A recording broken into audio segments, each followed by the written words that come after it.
My branch of service was the United States Navy. The war served with World War II, Korea, and in-country Vietnam. My highest rank attained was Lieutenant 03E. The interviewers are Don Byers and Carrie Wren. Thank you, Seth. Let's start with a little bit about your background here when you were young. And I think you said you had been born in Panama, is that right? Yeah. Yeah, tell us a little Yeah, about I was born in the Panama Canal Zone. My dad was a sergeant in the Army down there through all the Army posts in Panama. I guess we were down there 12 years continuous service, and he went from post to post. And the greatest thing I remember is when his first sergeant retired, this was in August of 1940, his first sergeant retired. My daddy was a senior sergeant, buck sergeant, in the Army in Panama. So they promoted him to first sergeant. So he went from buck sergeant to first sergeant. He was just proud as he could be. He was senior sergeant in the Army down there. And we came to Fort Monroe, Virginia, and got here in August of 1940. And we lived here right on through until my dad retired in 69, and then I joined the Navy. But we were stationed in Fort Monroe, Virginia. We lived in Phoebus. I lived in Phoebus. I went to a school in Fox Hill, Buckrow, and Phoebus Junior High School. I remember quite a bit about Phoebus. Phoebus was quite a place to live in. It's a little town around only about 5,000. We had one policeman, a buck sergeant, one stoplight in Phoebus. I guess a township of less than 5,000 people. And I really got to know everybody and anybody. And for a small town, it was really worthwhile. But then it grew by leaps and bounds when the war started. Yeah. Something, yeah. Yeah. You graduated from high school, did you? Pardon? Graduated from high school? No. I quit school in the 8th grade in Phoebus Junior High School. But I completed GED in the Navy and more or less self-educated, and took correspondence courses, everything else. But so I'm self-educated. But I did receive an honorary degree from the state of Virginia, dated December 7th, year 2000. I was really proud of that.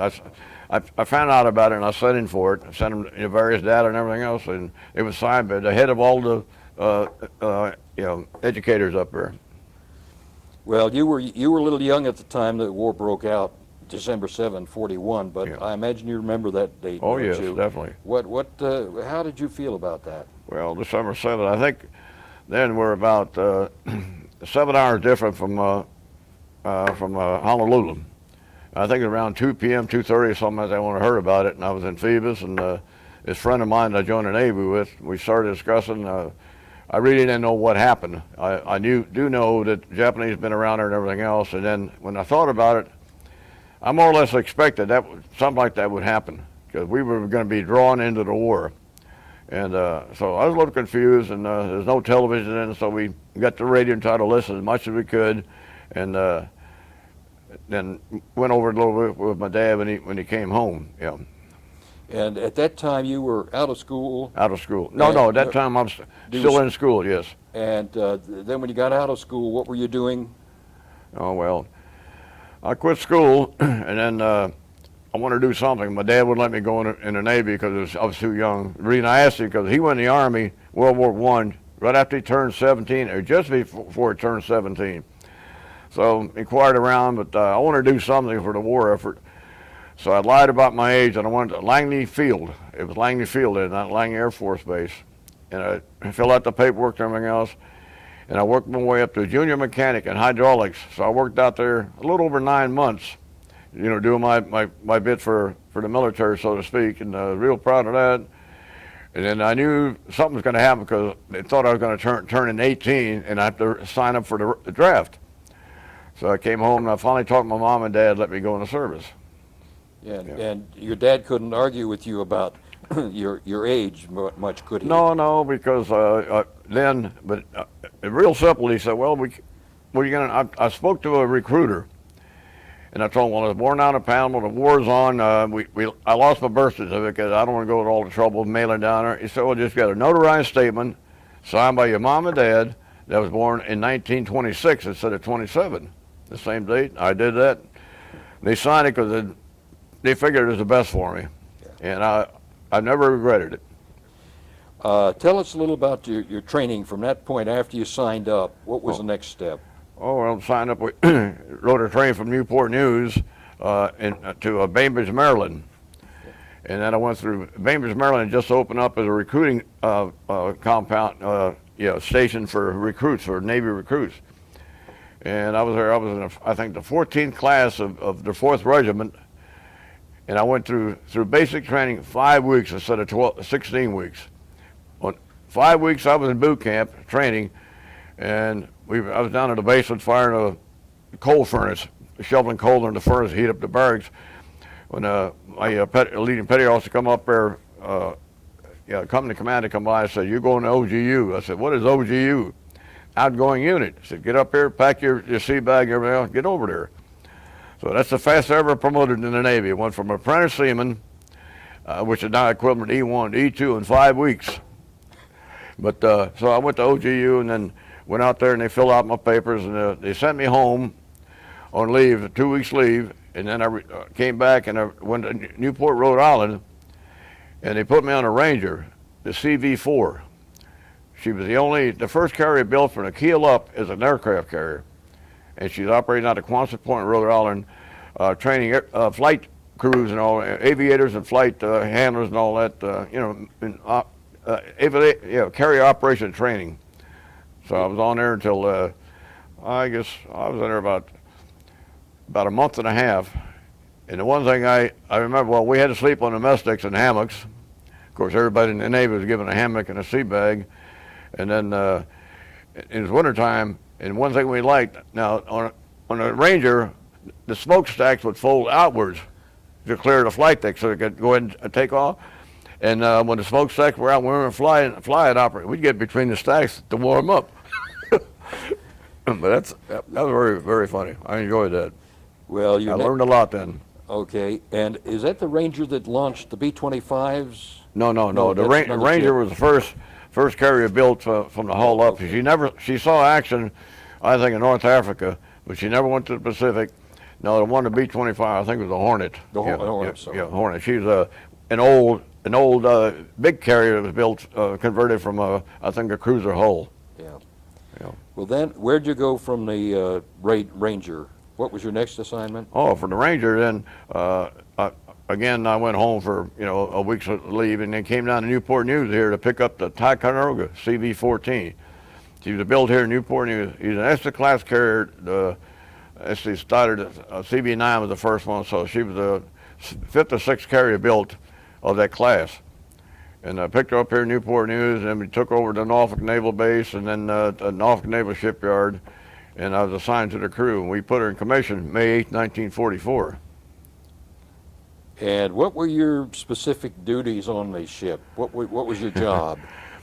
They said we were aviation aircraft handling crew on the flight deck, but I said we were plane pushers because that's all they did was push planes. Okay. They had aviation crews up there. They had plane directors, which wore yellow uniforms, all shirts and caps and all that. And the blue were plane handlers. That's what we were playing. They moved aircraft around because very few little tractors. We normally moved them by hand or by its engine power being directed up and down the deck. And our primary duty is moving aircraft down on the flight deck, get them all forward during landing, get them all aft during the launching, so we just position aircraft on the flight deck and the hangar deck. And why did you have to move them around like that on the deck? Well, we always had to be ready. See, on those old carriers, they were straight up and down deck. They weren't cannon like they are now, and they were hydraulic catapults. So we had to move everything back aft, and as soon as we got the war zone, and be ready, and had 2 planes on the catapults, 2 hydraulic catapults. So we move them up, catapult them off until we got about 125 feet of deck space, and then we bring them out there, and they rev up the engines, full speed, max speed, full flaps, everything else. Of course, the wings were spread. And then we'd fly down the flight deck, and we had at least 25 knots of wind coming straight at them. That way we would clear them. And then as soon as they cleared, we kept them there until we knew the aircraft were coming back. In case of gunner attack, we had to launch any more additional aircraft. And then as we knew the planes were coming in, we had to move everything all the way forward and clear the deck back aft so they could land. And that's quite a job, shuffling planes back and forth. So I gather the first launches were catapult, and after a while you got the deck empty enough. Well, we had enough deck space where we could launch them. So you could launch them with full flaps and rev up the engine, and it'd have a max elevator, so maximum lift, and some would be clearing the deck before they even got to the end of the deck. Do you have any accidents involved in it? I imagine there was some accidents in training. Well, we had a few accidents, but nothing really major. Where other aircraft, the guys, as they're revving up, the biggest danger was, as we're launching them, all the planes come out in the front row, all the engines are running, and then we got to pull them out of a cross deck formation. It might be 5 or 7 planes out to move them out clear enough where they get spread wings by hand. The fighter planes, with F-6F, the Hellcats, we had to spread wings by hand. 4 guys on each wing, and then Pollard pull the release. We run out them and slam them up in place. Well, the TBMs, the TBFs, the torpedo bomb, they were hydraulic. But you bring them out in front, you got all that prop wash, we call it, a plane speeding up, they're taking off down the deck. If you're not careful, you lose your footage. But if you lost your footage, you had to be smart enough to stay down low so the prop wouldn't hit you as you're sliding down the deck, because you'd have maybe, I guess, about 3 feet of clearance between the end of the prop and the flight deck. So if you lost your footing, you just laid flat and slid or moved away out or outboard or going back to the next flight or aircraft. It's very dangerous. Did you ever get blown away by the prop? A couple of times. The worst thing I hated during night operations, I do everything, spread wings by hand or crawling up there and pulling chocks. As the planes are sitting parallel parked, wings folded and everything else, you have wheel chocks against them so they won't budge, while they're revving up. So as the plane director directed, you go up there and you hit a little light with a beam at night, and when you got the signals, he had signal ones, he'd go like this, That means pull the shocks, get out. Well, you're supposed to go either starboard or port, outboard, whichever the closer to your catwalk. And now and then you forget the Hellcats, some of them have a belly tank on underneath the gas tank. You'd be running along, boom, you run into, not running, but sliding along, you run into a belly tank. I never got knocked out, but I got my senses a couple times. That was a little danger there. Okay, you were at Norfolk. The ship was finally fitted out, and then from Norfolk, where did you head? Yeah, we went down to Port of Spain, Trinidad. Mm-hmm. So you couldn't go down to Guantanamo Bay there because that was submarine torpedo junction, and they were sinking all the ships and everything else. So then, at that part of the war, the ships went off for a basic training and all that, what they call a shakedown. We'd go to Port of Spain, Trinidad. That's where you ran that song, Rum and Coca-Cola. That's where we learned that one. But anyway, that's where we went down there. And we were down there aircraft training for about, I guess, 6 weeks, and we came back to Norfolk for fitting out and everything else, and then we started transit going to Westpac. Westpac, I assume, Pacific? Yeah, Western Pacific, yeah. And so where were you based in the Pacific? When we got to the Pacific, first we went down, went through the Panama Canal, and then went to San Diego and loaded extra aircraft on to take them out to Pearl Harbor, Honolulu, and then unload the aircraft and just maintain our own squadron. And from there we went off Truk Island, and Truk was never invaded by us. Taken on, but we used that for practice bombing. The Japanese still had them, aircraft over there, and then on the way replenishment training, and then we headed down to Ulythi in the Carolinas. That's where the ships were based. And that was what was that base? Ulythi Harbor in the Carolina Islands. Yeah. And that's where all the ships were based. And that was basically your combat base. Combat base, right. And at that time, what was the date roughly that you arrived? Yeah, roughly about July 44. Okay. Yeah. And what was the mission of the ship in the Pacific Theater? Well, the mission of the ship, all the carriers, and the new battleships, new cruisers, the destroyers would form in what they call a strike force. And they were under either Admiral Spruance or Halsey. It'd be either Task Force 58 or 3rd Fleet, but the same ship would be in there, Task Force 58, 1, 2, and 3, or the 3rd Fleet units 1, 2, and 3. It all depends who the Admiral was in charge. and each unit was comprised of maybe 2 large carriers, 2 CVLs, which are medium-sized carrier built all cruiser hulls, and 2 battleships, something like that, and about 4 cruisers and maybe about 20 destroyers. They all form a task group, and they all team together with 3 groups separated by miles, yet all intent going doing the same thing. And we provided the aircraft for the strikes and also what they call the combat air patrol. We kept aircraft in the air all the time in case we'd come under attack. What kind of aircraft were they using on patrol? When I first started on the combat air patrol, there were F-6F Hellcats. When war started, they used F-4F Wildcats. But F-6F went more wider, a little more speed, and then the dive bombers, torpedo bombers were TBM's Avengers. And what were they doing? What were the aircraft actually attacking? Well, they're going in there to attack land bases or ships in the harbor. If of course, if they ran anything out at sea, they'd attack them. But mainly, it's striking the mainland or the islands where the Japanese were based, everything else.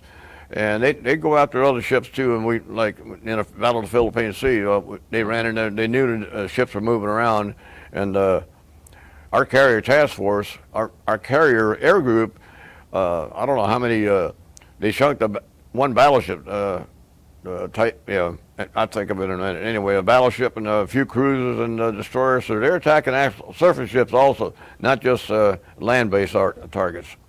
What was your first action that you were involved in? I think down during the Philippine campaign, they're in the process then of taking over, occupying the Philippines. Okay, that was near Luzon at first? Any what? Near Luzon or off? Oh yeah, off Luzon. First Luzon, yeah. And what were your feelings? Obviously, this is a little different operation than it was in training. Oh yeah, How did you feel well, about it was for real. I mean, then, we'd come in our attack, but not really suicide like they got suicidal later on with the Common Kai. But there'd be aircraft in the air trying to hit the ships and all that. But the outlying submarine destroyers, and they'd have come through all that task force trying to get to the carrier. So very few got in, but we were still firing. We were always firing at them.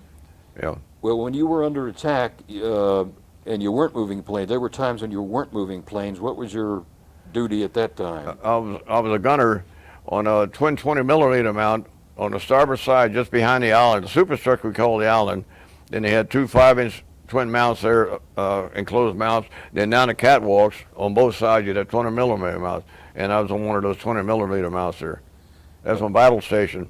Did you ever have a chance to shoot at any of the planes? Well, I shot at something. I'm not sure what it was, but yeah, no. Besides training, I shot it quite a few times, but you never felt that you had hit one. No, never, because a lot of smoke and that you're just firing it, at the regular item. But it's not radar directed. It was visual sighting, and we were told what to fire and everything else. Yeah. Looking at some of the old movies, it looks to me like they were sending up thousands and thousands of shells for every one hit. Is that your experience? No, they wouldn't all hit because what they're doing, see, they had them time on time fuses, and then they go up there. They wouldn't actually explode when they hit something. They would explode, more or less set up shrapnel where the aircraft would walk, fly into it. Still, there was a lot of firing. Oh yes, there's a lot of firepower up there. Yeah, a lot of firing. Yeah, because during the firing up, I think our aircraft, our carrier itself, during the war, World War II, during the war, fighting the Japanese, our aircraft, the ship itself, shot down five aircraft by our gunnery. So I don't know if I contributed to that or not. I was just shooting. I was told to shoot. Okay, and you were shooting at the airplane, naturally. I think you went through a typhoon. Oh yes, and it was a bad one. Yeah, it was a bad one. Well, that's the first one they ran into. Then they didn't have advanced weather forecasting, this and that, and unfortunately the admiral in charge of the unit we were in, I don't know whether you remember, it's Task Force 58 of the 3rd Fleet. He came along, and all the ships would move, navigate together, and he turned the unit. And unfortunately, when he turned the unit, he put them broadside to the waves and the winds, instead of riding into it. And the typhoon came up real fast. Typhoon's the same thing on the West Coast as a hurricane is on the East Coast. I mean, there. And unfortunately, we lost quite a few. I think 3 destroyers. I can't remember what they call what they swamped. See, the destroyer only refueled. They run at 20. We were running 25 knots all the time, and they had to refuel off the carriers, off the battleships, and then. And they're running low. You had to refuel them about every 3 to 5 days. And you don't take on ballast, so keep them the hull down in the water. So they swamped. And normally you can't. They're not supposed to roll about 42 degrees. Well, they roll over and they sink. And I think during the Hornet had 110 feet of a flight deck smashed in when it ran into a huge wave. And let's see, the Pittsburgh, I think it's Pittsburgh, heavy cruiser, had 90 feet of her bow broken off as she went, changing in, and a wave hit her. And the carrier I was on, our flight deck never went under the water, but we had so much wind and rain coming up, we were up there lashing the planes down with cables and all that, because we had tie racks across the deck where you secure them, with quarter-inch cables and all that. And we couldn't get them all. They're rolling into the catwalks, everything else. We tried to salvage what we could. It was rough. What was the date of that typhoon? That was sometime in December. December. Yeah, sometime. Yeah. 44. 44. Okay. Yeah. And see, we ran into them. I think one just off Okinawa, and then one off. We ran into them. I forgot. Later on, we ran into one at 45 also. But that was the worst one. During your tour in January 45, I think it was, off Indochina, you had moved from the Philippines to Indochina area.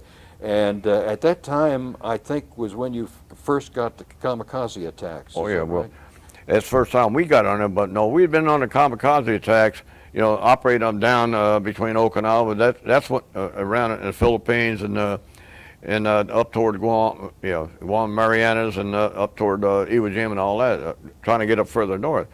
But this had been under kamikaze attack. Other ships had, but this one we went through the Formosa Straits into the China Sea. Airstrikes against what they now call Vietnam, then it was South Indochina, in the mainland of China, and then we were coming back, and we were just off Taiwan. Yeah, Taiwan Formosa, which is now, I forgot what they call her now, Taipei. Yeah.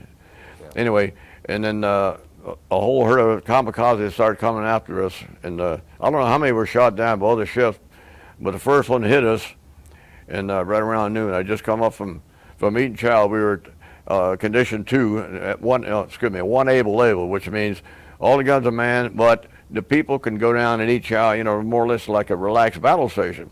So they had a few hatches and doors open, so people could go down, and the captain let us go down and get a hot meal, in shifts, so to speak.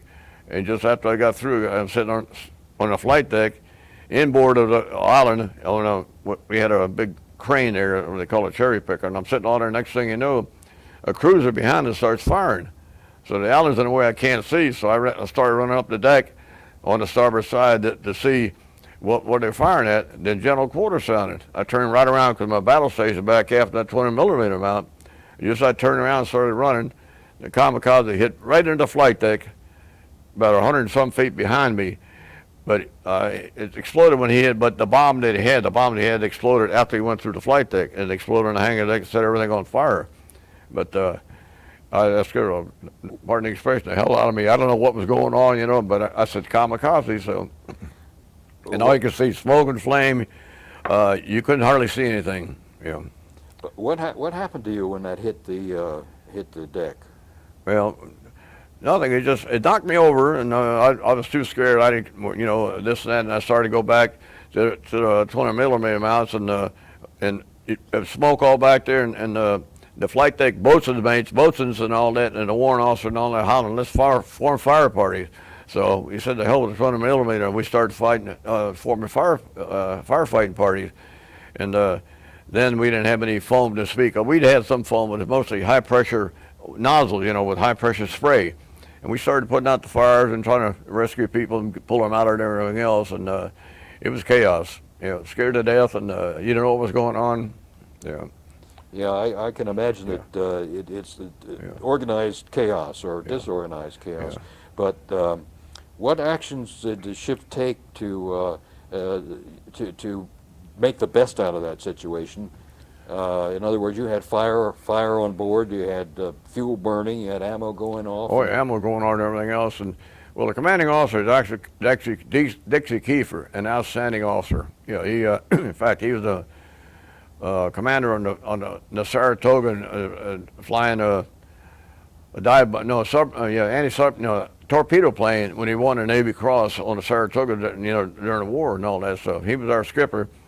And right away, before he was hit, he realized that there's a lot of trouble and everything else, and we started taking on a starboard list. Well, instead of that, he corrected the list to even up the keel, the listing, and then he continued flooding. So we had about a 10-degree list on the port side, and then all the gas and stuff would start running off, and we jettisoned aircraft because everything, all the openings on the port side. See?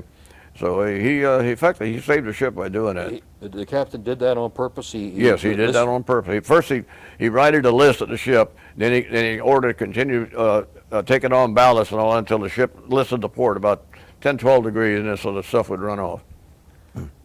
And there was a lot of smoke. How could you operate with all that smoke?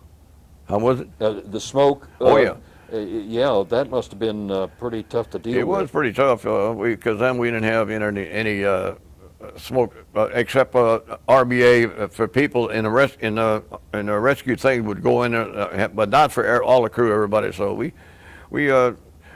took handkerchiefs wet and tried to hold them over our mouth and everything else, and then we put down fire. We got the fires under control, and then we started pulling the wounded out, and then he sent me down to the officers' quarters down below underneath the flight deck to get not mattresses but pillows and sheets and anything like that to cover the wounded.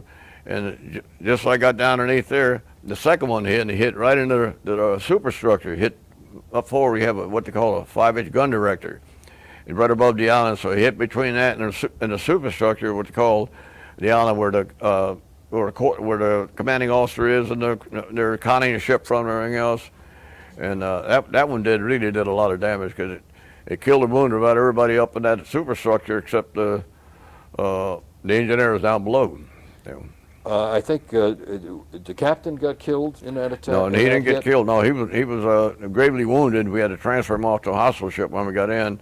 Our XO was wounded. Everybody's either killed or wounded up in that area, and we must have had. Well, we had one captain, one was fourth striper. We didn't have an admiral on board at that time, and then the rest were commanders, 3 stripers. So up in the superstructure, we must have had maybe I would say 12 senior officers, and all of them were killed or wounded. And the senior officer left on board was the chief engineer, and he was down below number 3 engine room. Was the what? He was the chief engineer was a senior officer that was not wounded during that attack, but it was. So what? The damage was pretty severe, I gather. Oh yes, it's very, very severe. We had to. We had to jettison craft and everything else, put out fire, so we couldn't launch or launch aircraft at all. So after everything was over with, they sent us back to Ulithi Harbor. We came back in there, and they made emergency repairs, and we took on board, people or stuff that they wanted to go back to the States, and we left for Pearl right away and steamed at maximum speed to Pearl Harbor, stopped there maybe just a few hours, and continue on to San Diego, stopped there for a few hours, and then went up to Bremerton, Washington for repairs. So it sounds like the damage was really the deck and the island and the machinery below. The drive machinery was not. No, all the engineering equipment was not damaged. Mainly the flight deck and the superstructure and everything. But it was quite a renovation. But it was amazing how fast they did it. We got hit on 21 January, 45 off Formosa, and they completed repairs by April, and we're on our way back to the Pacific. From those 2 hits, those 2 kamikaze hits, what was the total dead and wounded? Do you remember? The total dead and wounded was somewhere in the neighborhood of 350 killed, wounded, or missing in action. The actual number, I didn't pinpoint it down, but that's what we had on our record, total killed, wounded, or missing in action. And so you went to Bremerton, eventually to Bremerton, Washington, Bremerton, Washington. for the major repairs, and back in action. And when did you say you're back in action? They finished up in April, and then from there, I think we headed back and went down to San Diego, and picked up another squadron, and then underway training from there to for I guess about 2 weeks underway training. And then we loaded that extra aircraft, went straight to Honolulu, offloaded everything, and then kept our squadron on board, and then we headed straight back to the Pacific to join the fleet. How long would it take you to get from, say, the west coast of the U.S. to Pearl, and then from Pearl to Ulithi Harbor? How long would Well, the ship itself could do, say, in excess of 30 knots. So we operated more or less flank speed, 25. So it didn't take long. I would say maybe from Bremerton down there, say a matter of 30 hours, something like that, and then to Honolulu, maybe about from San Diego to Honolulu, about a day and a half, something like that. But they moved pretty fast. And where was the next hot spot that you went to? Oh, that's when we started. By then we'd taken the Philippines and everything else. They'd taken the Philippines, and they were conducting strikes against not Iwo Jima. They already taken Iwo Jima, but anyway, against Okinawa and through the Japanese mainland. Yeah. So the Ticonderoga was launching strikes against the mainland at that point. Yeah. Well, Okinawa out in the mainland of Japan. And that was about what time? What date was that? See, I can't remember. That was I forgot. Close to the end of the war, of course. Yeah. And then at that sometime around then, you got hit by a second typhoon, I think. Yeah. Well, we're operating. No, we got hit by another typhoon between Okinawa and the mainland. Of course, we were heading out. We were heading back out east then, and then. But then they knew what a typhoon was, and it was pretty rough. But we didn't lose, excess ships and all like they did once before. They knew what to expect then. Yeah. It was pretty rough though. Yeah. Tell me a little more about what the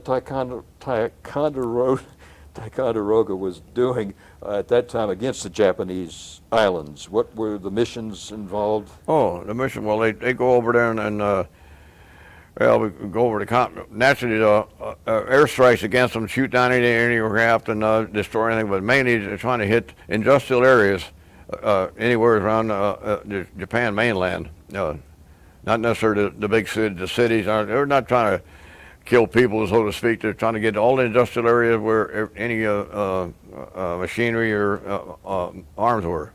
And how was the opposition at that time? Were you still being Oh yeah, we were we were still. That's when it really got really excessive as far as kamikaze attacks. But at that time they were running out of aircraft.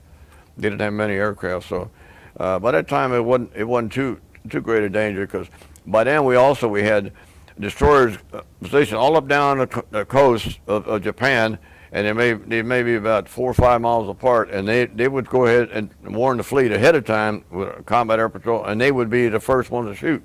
In fact, one destroyer that I was in our squadron later on in years was after the Laffey DD-724. I think she got hit by 5 suicides, a destroyer, and still survived. But I don't know how many she shot down. But she's sitting down in Charleston, South Carolina now, and it's something to see. But a story being hit by 5 suicides and surviving, it's amazing. That's incredible. Well, we're getting on toward the time of the atomic bombs, and they were dropped on the Nagasaki and Hiroshima. Yeah. Right. And I thought, what was the last one? Was dropped on the 13th or 14th of August? Something like that. And what were you and the rest of the crew's feelings about that at the time? Well, we knew it's the way the Japanese were so fanatical and everything else. It was sacrificed a lot of lives, but it saved a lot of American lives, because the Japanese were being trained to resist everything. I mean, from individuals, from kids, to household people, and everything else, resist training. And if they hadn't given up, it'd probably, I would say, about at least a year of in-island fighting, right on through hand-to-hand combat, and saved a lot of lives. And at that time, before the bomb was dropped, you were unaware of its existence. So you were expecting to be a part of an invasion fleet. Yes, we were training for an invasion. You know. So I imagine you felt pretty good at that point. That it looked like, well, you didn't know if the end of the war was No, coming we at that didn't know point. we didn't know anything like that, and we knew after they dropped the bombs in Nagasaki and then Hiroshima that the war was getting close to the end and all that. But we really didn't know that much because there was no television. You know, we listened to the radio and the news. But When did word of the actual surrender decision come to the crews on the ship? oh, In other I mean, words, was that the same day that the bomb went off, or No, was no, it no, that no, some we- accident? I didn't think so. they I think I forgot what the official surrender date was, but it was in Tokyo Harbor, and you know, and the Missouri went in there signed and everything. But Yeah, I'm talking more about the actual when you learned that the war was over, not the official signature. oh on no, well we felt great about it. We right on through. So we stayed at sea, putting all the aircraft we could, mainly fighter aircraft, and they covered all through Japan and all that. While the ships were coming in there and everything else, and getting ready to sign the treaty. But we remained at sea right on through until I guess about a week after the treaty was signed. Then we started coming in. In the first place in Japan, we hit as far as tying up. We didn't go in. Some of went into Tokyo Harbor. We went down in shoot.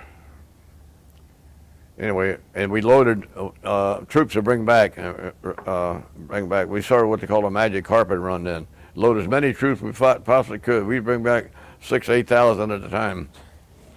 And that more than one run? Or Yeah, just more. Yeah, I think she made 2 runs. We bring her back to San Diego, and first one we brought her back to San Diego, and then he outfitted the ship we put bunks on the hangar decks, everything, and took all the aircraft off. And that's where we could really bring it, say 6,000 to 8,000 out. So we came back with the first group after the war was over, and then we made 2 more magic carpet runs. And after this the magic carpet run, then they're taking up to Bremerton, Washington. They're going to go ahead and decommission it. So that's when I transferred off the ship. So you had troops sleeping on the deck and on cots? Yeah. What did you do with it? No, well, all the troops would do is just eat and sleep, and they'd eat, sleep, and they'd get up, and we had ice cream parlors set up and everything else. They'd get up in line, run one after another. That's all they do, eating and sleeping. What happened when it rained? Pardon? What happened when it rained? Oh no, well they wouldn't sleep on the flight deck, on the hangar deck. See, the hangar deck where we put up the bunks and everything else. Okay. And then down below, of course, we got to get rid of the air crews and all that. So that made opening about 2,000 more men, as far as bunks and places to sleep. But they constructed tiered sacks on a hangar deck. Well, you might back up a little bit and tell us a little about living aboard a carrier. In other words, what were your accommodations and your food like, and entertainment? It was good. Well, at least we signed a bunk. I didn't have to sleep in a hammock or anything like that like I did before, but regular bunk. But it wasn't the best living condition. But at least you had a place to sleep and a place to shower and everything else, and the food wasn't bad. And except I used to love spam in the military and when I was home and everything else until on the Ticonderoga they fed us spam 3 times on one meal. I mean, in one day for all 3 meals we had spam, and it was cold spam at lunch and then cream spam for breakfast, and at night it was baked spam. Anyway, we had spam fed to us 3 meals, but still the food was very good because they carried tons of canned goods and dehydrated stuff, and we had big freezers where we could go ahead and keep frozen stuff in it. So the food was excellent compared to what the rest of the troops were eating. Well, what did you do for entertainment if you had, when things were quiet? Oh well, we show movies on the hangar deck, but only show them while we're in Ulysses Harbor and all that. Not on strike. We had all we could listen to then was a radio and. Armed Forces radio station and all that. We had our own newspaper on board they printed, and they tried to print up national news and all that, but mainly the radio, and then movies import when we were in the Ulysses Harbor. And then Ulysses Harbor, I think that's the only time warm beer. We go on the island of Mogmog in Ulysses Harbor in the Carolines, and between strikes, everyone could go ashore at least one time. And you go over shore for about 2 hours, and they gave you warm canned beer and I think a hot dog or hamburger and all that. But it was better than nothing. Yeah. And this was when you were back in Ulysses Harbor? Yeah. Yeah. Yeah. And how about, what did you do? You played cards? Oh yeah, we played cards all the time in air exports. Shoot, there was a little Reno. They're always card gambling, playing dice. But of course, people didn't have that much money then, you know. So, but I played. Learned, that's where I learned how to play double deck pinochle, and then we were playing cribbage and all that.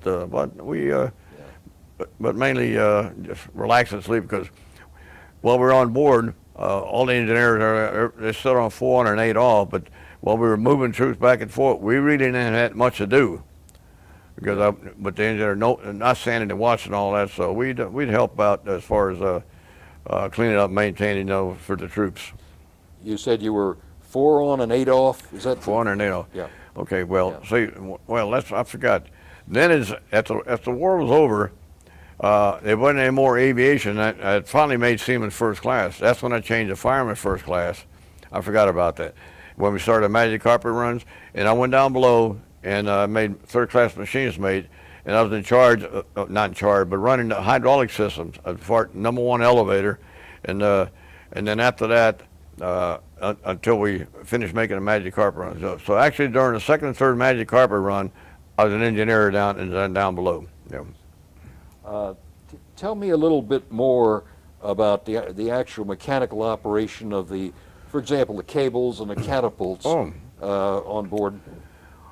Well, see, okay, just like I said, the ship's constructed with just straight deck and all that, 2 hydraulic catapults, and then after the hydraulic catapults, we had what they call barriers, where arms were raised up and lift 2 heavy cables, so they could catch the propellers and wrap them up, in case they got past it.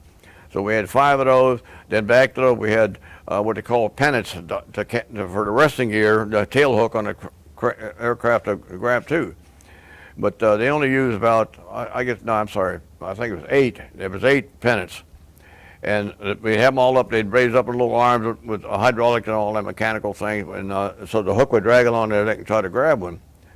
And then the 5 pennants, you'd only have 3 up at the forward end, and they had to be fast, because if the plane got a wave off and everything else, he had to, instead of backing the port, he come straight down the deck. If they didn't drop those pennants, the barriers, the tail hook would catch one of them and then stop the plane in flight. And we had that happen twice on SXF, and this happened during the war and all that. And SXF come up there and caught one of the barriers with his tail hook. They didn't drop it fast enough. He got up there and shut her like that, and then it slammed down. When he slammed down, all 850 caliber machine guns started firing. It's going over the plane, straight up down the deck. And then the only other scary thing I didn't like, some of the time, the aircraft would go up there and they couldn't fire their rockets, and they would carry. There were mechanical rockets, so to speak, powder fire and everything else ignited, and they had to release them mechanically from their from the holders on the wings. Well, sometimes they wouldn't release. You couldn't jettison it, so when they come in, they'd land. They'd catch a pennant and land, but then the rockets would break loose and start skimming down the deck. We were supposed to run out and get them. And the projector weighs about 55 pounds. The total thing weighs about around 80 pounds. We had to go up there and pick them up, run to the deck edge elevator on the port side, and throw them over the side. Well, they weren't supposed to explode, which thank God none of them exploded, because they have an armament wire, like a little propeller, and when they release, the propeller starts twisting, and that in turn arms the projectile, so when it hits, it'll fire. Well, as it came down the deck, it didn't slide that far enough where it would prime it. We hoped. Then you're supposed. I threw 2 over the side. That's it. I moved stations after that. I said, well, I think I'd be better off, on this station. No. So none of them on board the Ticonderoga. You didn't see any of those rockets explode. No, they actually, never explode. Yeah. They never exploded on there. But the 50 caliber machine gun when they go off. They did some damage to the planes in front of us, yeah. But it's, How tall, when you talk about pennants, that's because you could see that the cable was up. In other words, they had Right. little flags or something. How high were those cables raised above the deck, Well, the arresting cables? well, they would dip down. I say in the bottom dip, I say maybe about 3 inches off the deck, and then the higher ones maybe about 12 inches. But high enough where if the hook was trailing, and they had a hydraulic cylinder on the hook, where when he landed, it wouldn't bounce and then jump up. It would have a tendency to stay along the deck and drag. See, so that's Okay. But then you'd have to go ahead and after you caught a pennant. They had guys on the back. They'd go back and plane captain, plane director would go ahead and tell them to hold or pull the cables back and then hold until the hook dropped clear of the wire. And the guy would run up there and slam the tail hook up against the ship, the aircraft, and we'd lock in place. So that was a manual, putting the hook up was a manual operation. At that point, what kind of, at the end of the war, what type of planes, when you still had the full wing on board, I guess you call it a wing, what do you call it on board the carrier? No. And then we had they started bringing in SB-2C, the Helldivers, right toward the end of the war. And that's the worst plane I ever wandered around because they were huge in a sense. And instead of the wings folding straight back, only the tip end of the wings would fold up like this, and it made it wider. And they're heavy aircraft, and when they landed, because of the weight and everything else, as soon as they touched the wheels touchdown, they wouldn't go ahead and drag. They'd sit there, and if they catch a pennant, they'd go like this, leap up in the air, and then take off again. I mean, they wouldn't catch it. So he had to catch a pennant, I say, within a matter of about 3 seconds after he hit. Otherwise, he would bounce, and the hydraulic system on a land gear, he just sort of bounce up in the air. And we hated those with a passion. They were big aircraft. Big, and they were hard to handle on the They were deck. hard to handle, yes. But we didn't fly them too long. Yeah. SB-2C Helldivers. Who made those? Do you remember? That was Curtis, I think. Yeah. Curtis made them. Then the torpedo bombs were made by Douglas and Douglas Badger and I forgot who the other one. But anyway, they have TBM, TBS. Yeah. We got a little time. I'd like you to explain a little bit more about the colors, the deck crews and the colors. I know that they were identified on the deck by some were red, green, blue crews. What did they do? And some of them were for armament, some of them were for fuel. Yeah. Well, they had yellow for plane directors. The petty officers and the leading seamen and all that, petty officers, they would direct the aircraft. Then they had the guys in blue shirt that would work for those plane directors as far as plane crews. They'd have them fly one, which is all the way forward, taking care of positioning the aircraft on the catapults, then moving around there. And then you had fly two with the rudder hanging, and then you had the fly three, which is after it, deck area. So you had yellow for plane plane directors, blue for plane handlers, brown were the mechanics that took care of the aircraft, like plane captains and all that. Let's see, red were the armament people, and then I think we had a green. I don't know where they're. Anyway, we had about 5 colors on them. I was only concerned with the blue and the yellow. Yeah. Where was the actual refueling and rearmament performed? All on the deck? Where was right on deck? Yes. We trail out a gas hose right there, and you'd gas up the aircraft right there. Of course, you had to be careful, nothing running because of the fumes, but they would gas the aircraft. The hangar deck was for repairs and storing of extra aircraft, moving around and all that. But they didn't really do any major repairs. If aircraft was damaged in some or another, they take out 1 or 2 criticals. I think the bomb sight or something or another. And then we took the aircraft, push it over the flight to get rid of it. Because that's during the war, because we couldn't go ahead and tie up space while they pull an engine and all. So nothing that was for. But they refueled an arm either up on the flight deck or down the hangar deck. See, and then as it got clear enough off the decks, they would bring up other aircraft from the hangar deck, so we'd have aircraft ready in case they needed more strikes. Then in order to go ahead and land an aircraft and everything else, then we'd go ahead and move some of them, put down below on the elevators, and then store them on the hangar deck again. We had 3 elevators: a forward one, a deck edge on the left on the port side, and then number 3 elevator after the island. So 2 in the main in the center of the flight deck, and then 1 on the outboard side. Okay, and I think you can see in old movies and photographs, there is a sort of an elevator that's hanging over the side. Yeah. Yeah, and the others come up right through the deck, the flight Yeah. deck. The other, you're flush with the deck. The other hanging over the side, and then even up with the flight hangar deck. They roll them on. They should come up even over the flight deck. But the others just drop up and down and sink into the hangar deck and be flush with it.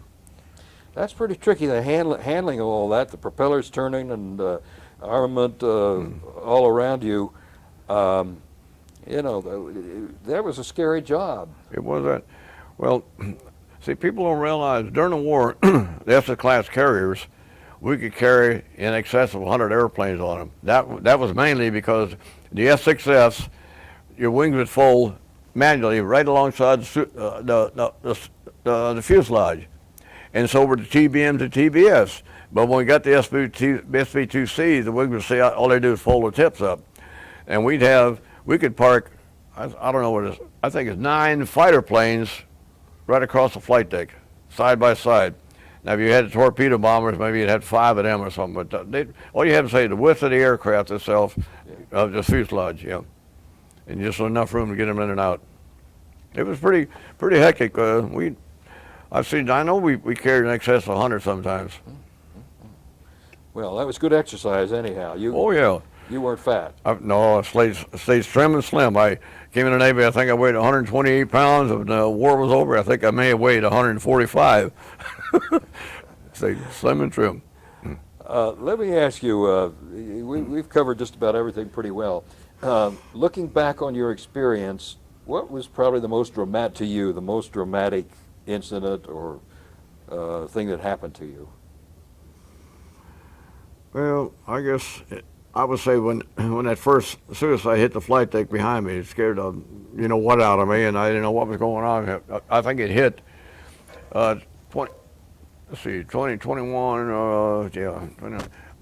23 days after I turned 17. I just turned 17, and next thing you know, I knew they were out there. We were fighting a war and everything else. But that's first, and I'd seen them diving on other ships and being shot down and everything else. But that's first time being experienced, your own ship being hit. I mean, you don't know what you didn't panic. You're scared of hell. Scared the hell out of you. What was your feeling when you watched the other ships get hit? Well, really wondering, how many guys were hurt on their damage, because they'd fly and you'd see them hit right into the flight deck on it. I guess I saw about 3 or 4 of them hit in the units we were with. But you knew there was damage because they'd hit there and they'd be exploding in bombs and everything else, because they'd hit lower the gas and at least have 2 or 3 bombs. That's where they were suicide, the kamikaze there. They gave up everything. In fact, some of those fathers, maybe they're lucky if they had 20 hours of flight training. All they do is teach them how to take an airplane off, because once they're airborne, they weren't going to land. They weren't coming back. How do you feel overall about your experience in the Navy? I imagine you're proud of it. Like everybody. Very proud. I wouldn't change a day of my life, and I'll tell you that's just like Admiral Borda says, you grow up fast, and I grew up fast in the Navy, especially experiences like that. So afterwards, and say serving in Korea in a conflict, and then in country Vietnam, that was a snap compared to what I went through in World War II. Yeah. You say that about both Korea and Vietnam, of course, was not really the challenge that World War II was. Pardon what? World War II was the roughest of all. The roughest, yes, because I actually experienced firsthand, like firing at them, on the 20 millimeter mount. I don't know if I hit anything and all that, and then experiencing that. And the worst thing, sitting there pulling bodies out and everything else and putting fires out. And in fact, it's always in my mind, so we recognized 2 or 3 of them only by tattoos on them, because they were so disfigured. And that's another thing too. 30 years in the Navy, 8 ships, been in China everywhere. There's not one tattoo on this guy's body. But I wanted to one time, maybe because just the God's honest truth, I helped identify one guy because he had a service number right over his left shoulder, and the rest of them was disfigured. You couldn't recognize him. And then another one had a tattoo on his leg, and we knew who they were. By that. Yeah, that's not good duty retrieving the bodies. But you had your share of that, I guess. That was the big one, the kamikaze attacks. Oh, the kamikaze, that's the worst experience and the most realistic thing. I mean, you can't describe what went on. There's so many things going on. You're doing this and that, and you didn't have time to be scared. All you're doing is trying to keep from suffocating from the smoke, and at the same time try to do something as far as fighting fires or rescuing people. Yeah. It was very, very hectic. This went on from we got hit around noon, and like at 9:30 at night we were still fighting fires. Yeah. Was the ship hit by any other thing, anything else besides the kamikaze attacks? No, we were in Ulysses Harbor one time, and while we were in there, a miniature sub snuck in and fired a torpedo, and it hit I don't know, it was an oil and ammunition ship, and then worst thing that happened, you're sitting there at anchor, and the destroyer running around, and you're dropping depth charges. They're trying to get this miniature sub. You didn't know what the hell was going on. But no, we had never, well, the submarines were out there, but we always had, that's what the destroyers were, with the sonar, then we had sonar and just developed it where you could pick up submarines and all that. So they more or less covered in the anti-aircraft fire. But the greatest thing we had to fear was aircraft coming in at, striking the main fleet. We had very little fear about the subs or anything else, or surface ships hitting us, just aircraft. Yeah. Yep. Well, we're pretty close. How about Carrie? Any questions you might want? No. I think he answered. Okay. Let me ask you finally. You stayed in for how many years in the Navy? How many years? Well, I got. Let's put it this way. I resigned my commission 30 June 1973, and then I had a little over 25, almost 20. I had 29 years and almost 6 months service in day for day, but because I re-enlisted early one time, they gave me the credit for that. So all I had was 29 years and 6 months or more in. I retired on 30, so I couldn't get promoted. So I resigned my commission and went to the Fleet Reserve, inactive fleet, as an E9 Master Chief Electronic Technician, and then less than 2 months later, I retired from the Naval Service as an 03, as a Lieutenant 03. The reason I did that because I wanted to get in the civil service, or I knew I was going to get in civil service eventually, and I don't want to go ahead and give up, a part of my retirement pay just to get in civil service. But they gave me credit for 30 years of service when I was 45 years, 8 months and 2 days of age. I retired 30 years in service. That's not bad. Great career. Great Yeah. career. Well, thank you very much. You all set there. Yeah, we're getting close to Getting close? the end of the Well, tape. And one thing I will say, what the Navy did for me, I wouldn't change it a day of my life. I'd do it all over again. Everything. I wouldn't change one day of my life. No, it was good to me. Yeah. All right. Okay. Well, that's it. I'm about ready to go to the restroom. Yeah. Yeah, you're right.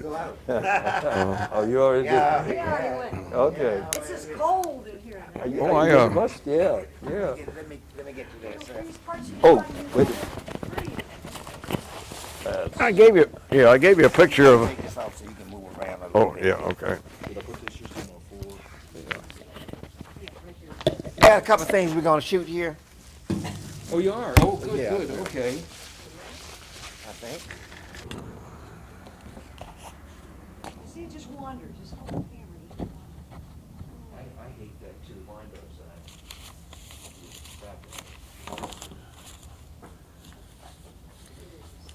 Yeah, it's a 17 years old, seeing a kamikaze. Oh, yeah. You were young. Yeah, people Yeah. don't realize, and just like everybody thought it was cruel when they dropped those 2 A-bombs and all that, but Oh, yeah, they saved thousands of lives. I mean, they lost a few of their lives this round, but they saved thousands of American lives. American lives. That's right. That's And theirs too, really. Yeah. No, not really, because Yep. it's the same. Yeah. Because that war would have gone on quite a while there. Yep. Yeah. Yes, it would have. Yeah, I figured. But right after the war started, and sitting there, and I said, comments will tell you it's going to happen, because you sit right there, and when you stop and think, the Japanese had come in there with battleships to sink battleships. They came in with carriers to sink the carriers. Oh, yeah. And we had 5 carriers out of the Pacific, and they're all southwest of of Pearl Harbor than when they came in there and made an attack. It was nowhere near the aircraft carriers. Yeah. And so they knew it was coming, and Oh, they had, it was yeah, well planned. and, Oh, that is nice you know, right there. yeah, and That the company relaxed enough, you know, the U.S. relaxed enough to be drawn into the war. They need something like this to really irritate the American public and say, the hell with it. And that did it. Yeah, yeah. That irritated him enough to do it. She's taking a picture of your hat. It looks good. That looks Yeah. good there. Okay, that's Yeah. 1, 2, 3. That's 1, 2, 3. That it?